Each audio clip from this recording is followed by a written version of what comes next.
महाराणा सांगा मेवाड़ के सिसोदिया राजपूत राजवंश के राजा थे। वे एक बहादुर योद्धा और शासक थे। उन्होंने अपने शासनकाल में मेवाड़ साम्राज्य का विस्तार किया और राजपूताना के सभी राजाओं को एकजुट किया। महाराणा संग्राम सिंह यानी राणा सांगा की 12 अप्रैल 1484 को चित्तौड़गढ़ में जन्मे राणा सांगा एक सच्चे राजपूत योद्धा थे। राणा रायमल और रानी रतन कमर के बेटे। वो प्रतिष्ठित सिसोदिया वंश से थे। छोटी उम्र से ही सांगा ने असाधारण बहादुरी और राजनीति और युद्ध में तेज दिमाग दिखाया। राणा सांगा ने 1509 से 1528 तक मेवाड़ पर राज किया। एक ऐसा समय जब उत्तर भारत में भयंकर राजनीतिक संघर्ष चल रहा था। दिल्ली सल्तनत, गुजरात, मालवा और मुगल सेनाओं के बीच सांगा ने मेवाड़ की आजादी और सम्मान की रक्षा की। वो यहीं नहीं रुके।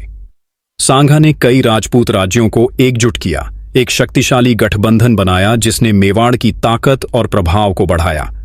उन्होंने कई लड़ाइयां लड़ी, अपनी बहादुरी और रणनीति प्रतिभा के लिए प्रसिद्धि अर्जित की। राणा सांगा ने खानवा के युद्ध में भाग लिया, जिसे मुगलों ने जीत लिया। खानवा के युद्ध में राणा सांगा घायल हो गए थे। शरीर पर 80 घाव थे। एक आंख नहीं थी, एक हाथ कटा हुआ था और एक पांव पूर्ण रूप से क्षतिग्रस्त था।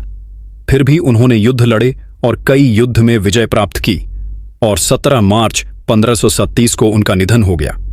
राणा सांगा ने सुल्तान मोहम्मद शाह मांडू के युद्ध में हारने के बाद भी उन्हें उनका राज्य वापस लौटा दिया था। बाबर ने अपनी आत्मकथा में लिखा था कि राणा सांगा अपनी वीरता और तलवार के बल पर बहुत शक्तिशाली हो गए थे। मेवाड़ के महाराणा सांगा के 4 बेटे थे: राणा उदय सिंह द्वितीय, राणा विक्रमादित्य, राणा रत्न सिंह द्वितीय और भोजराज थे। महाराणा सांगा के निधन के बाद उनके सबसे बड़े बेटे महाराणा भोजराज को राजगद्दी पर बिठाया गया, लेकिन कुछ समय बाद भोजराज की अकाल मृत्यु हो गई। उसके बाद महाराणा विक्रमादित्य को राजगद्दी पर बिठाया गया। तब 1535 के अंदर में चित्तौड़गढ़ किले पर गुजरात के बहादुर शाह ने आक्रमण किया था।